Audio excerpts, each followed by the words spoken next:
Applying to college can be one of the most hectic times in a student's life. Trying to navigate scholarships and extracurriculars, deadlines, and standardized tests can be a lot to manage. Believe me, I get it. But in this video, I'm gonna give you guys 4 extremely helpful tips that helped me get into my dream college with hundreds of thousands of dollars in scholarships.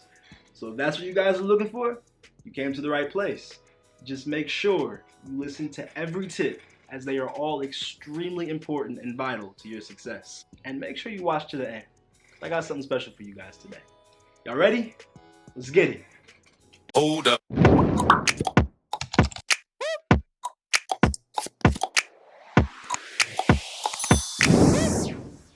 Ooh,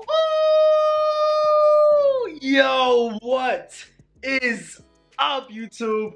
My name is Grant Fortune, and I am an undergraduate student at the #1 HBCU in America, Howard University. I was accepted into over 20 universities and received over $500,000 in scholarships. So for any college-related information or questions you may have, I'm your guy. I'm also a professional TV and film actor, and I've appeared on platforms such as Amazon Prime Video, Apple TV, and I've worked with actors on some of the most popular TV shows and movies out there. For example, The Walking Dead, Grey's Anatomy, Barbershop, and wait for it, Stranger Things. So if you guys ever want me to make any acting related content in the future, you let me know. Put a comment down below or shoot me a DM on Instagram at Grant Fortune. Now for today, we're going to be talking about 4 extremely important tips to help your college application stand out so that hopefully you can attend your dream college just like me.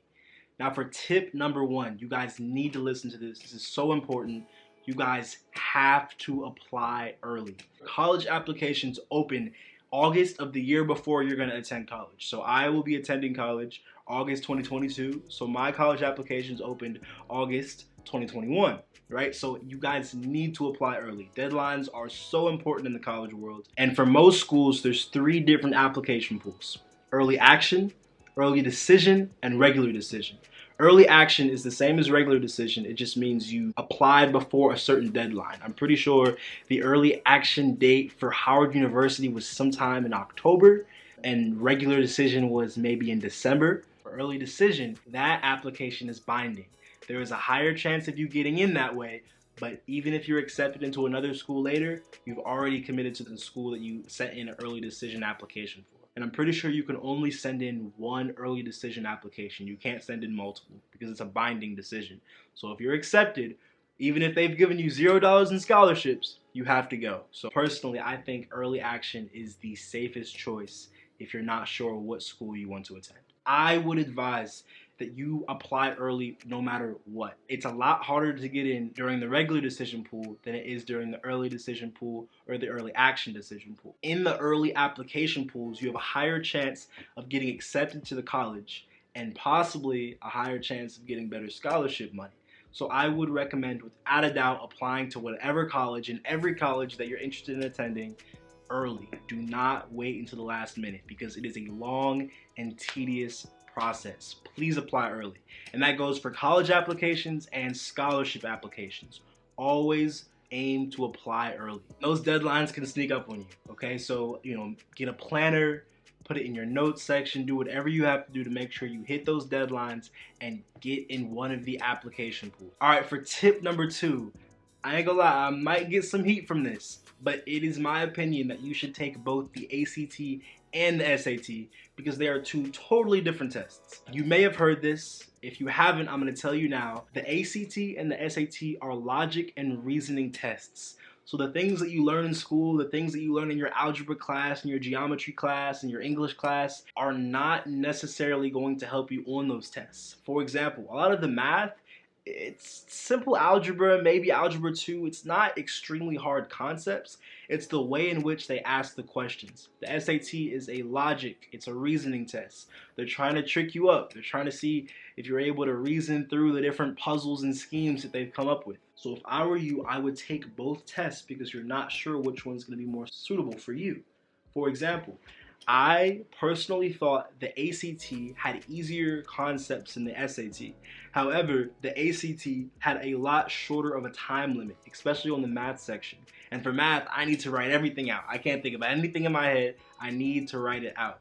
So for me, the SAT was a bit easier than the ACT, even though I thought the concepts on the ACT were easier. I just needed the extra time. So I would not go with one or the other. I know a lot of schools, they administer the SAT during the school year. Make sure you take advantage of that, but do not hesitate to sign up for more SAT tests, because the more times you take it, the higher your score gets. Trust me. I took the SAT, I want to say 3 or 4 times, probably the same for the ACT, and each time my score grew and grew and grew, and I finally got it to a point to be able to get me into the colleges I wanted to get into and get the scholarships that I wanted to get. So take the ACT and the SAT, take them multiple times, take a standardized test prep course, whether it's the ACT, the SAT, or both. Like I said, ACT and the SAT are logic and reasoning tests. They have all types of tricks to throw you off.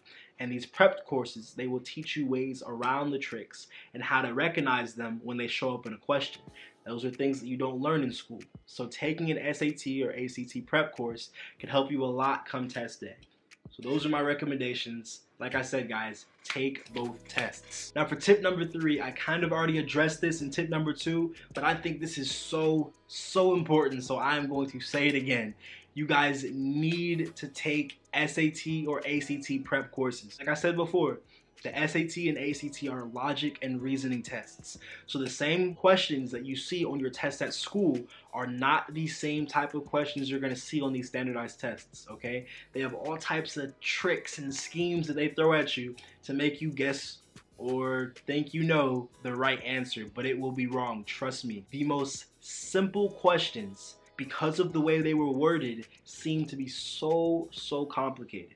But after taking those SAT prep courses, I was able to just see through the tricks. Like I said, it's a logic and reasoning test. That's just the way the tests are formatted. They're trying to see if you can think your way out of a box, okay? And those SAT, ACT prep courses help you to learn how to do that. I would not have gotten as high of a score as I got if I didn't take one of those tests. You can find SAT prep courses. You can just do a quick search on Google for SAT and ACT prep courses. I know I used Khan Academy, College Prep Genius, and maybe one other, but those are the 2 main ones that I used. And look, there's always YouTube University, right? So just look it up on YouTube, see what other people did. Maybe they're giving out tips, okay? People just like me who've gotten into their dream colleges, gotten a bunch of scholarships. They want to help you guys, all right? So just do the research and you guys will find everything that you need. Now for tip number 4, I cannot stress enough how important this is. Do not slack off your freshman year of high school, or any year for that matter, okay? Your GPA matters. Your GPA from every year matters. As a senior, you're gonna see, looking back on all your years of high school, every single class you took, every single credit you got matters. You could have had stellar grades your sophomore, junior, and senior year, but if you failed every class of your freshman year, it's gonna hurt your GPA. And GPA matters when you get into school. Matters just as much as the SAT, just as much as your standardized tests, your extracurriculars, community service. It matters. GPA matters. Don't listen to anyone that says it doesn't. They're lying to you, okay? You need to have a good GPA, whether you're taking just regular high school courses, college prep courses, dual credit courses, AP courses. Your GPA matters, so never slack off, okay? You guys got to do whatever it is you need to do to keep your grades up every single year of high school, because it matters when the time comes to apply to college. If you need help with keeping your GPA up, if you think you have too much on your plate at the time, maybe you're on a sports team, maybe you're an actor, maybe you have a lot going on at home, find some friends to help you out. Ask your parents, ask your counselor, your teachers. But no matter what, you have to take it upon yourself to keep your grades up, because GPA matters so much. Now I know I said I was only doing 4 tips today, but I have this absolute home run piece of advice that I know for a fact will change your whole college application experience. All right, I'm about to bless y'all. All right, get ready, because on every college related group chat and YouTube video that I've watched, this is something that I've seen so many future college students stressing about. And I promise you, there is no reason to at all right? Get with me on this, y'all. I want you to take a second and think about all the skills that you have, all the things that you've learned throughout your life, right? Can you play basketball? Can you play the piano? You know how to sing? Secondly, I want you to think about all of the things you do on a daily basis, okay? Let that sit. I promise you, after you do that, you're going to realize that so many skills that you have can be turned into either an extracurricular activity or a community service related activity.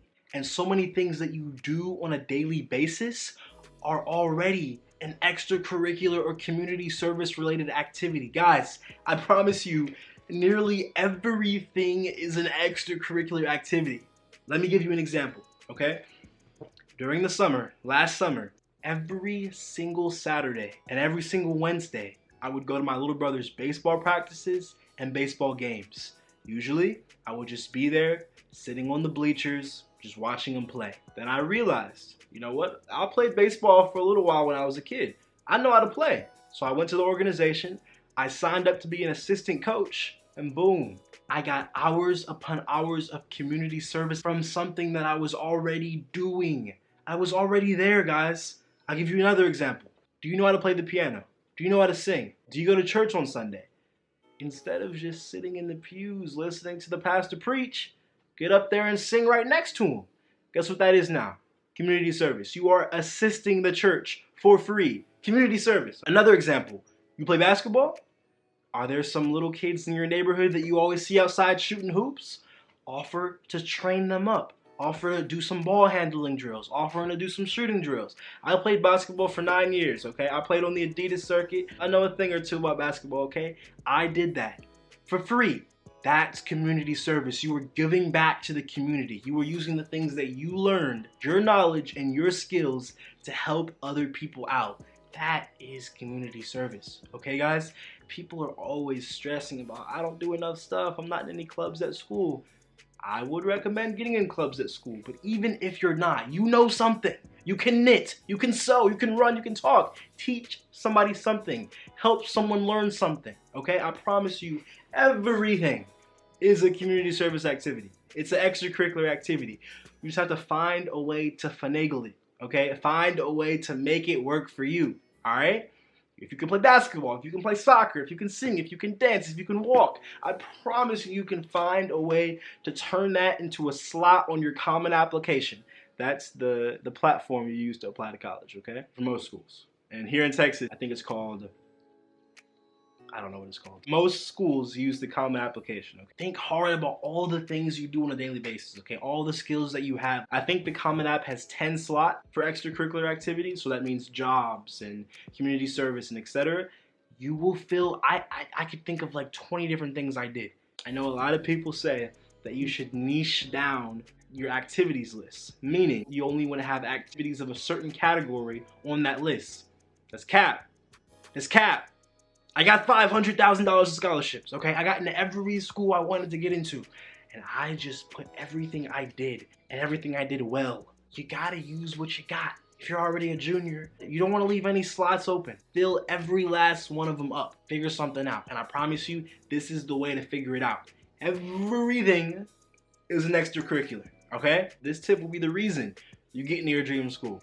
That's all I have for you guys today. 4 tips plus an extra special piece of advice on how to make your college application stand out. Guys, I've got a wealth of knowledge, okay? I did this, I applied to college, I got into college, now I'm going to college, okay? I'm super excited, and I just want to give back. I just want to help you guys out. If you guys have any questions at all, acting related, college related questions at all, if you guys want to know how to get in, specifically what platforms to use, or essays, scholarships, whatever it is you guys want to know, go ahead and comment down below. I will make a video about your questions. DM me on Instagram at Grant Fortune. So guys, I'm an open book and I'm here to help you guys out. Alright guys, thank you so much for watching the video. Like I said, I am here to help you guys. Whatever questions you have, you guys let me know. Either shoot a comment below, text me on Instagram, whatever it may be, I will deliver. I want you guys to get into your dream colleges and be as successful as possible. If you watched to the end, I want you to comment down below college so I know that you stayed. I appreciate you guys so much. See you in the next video. Peace.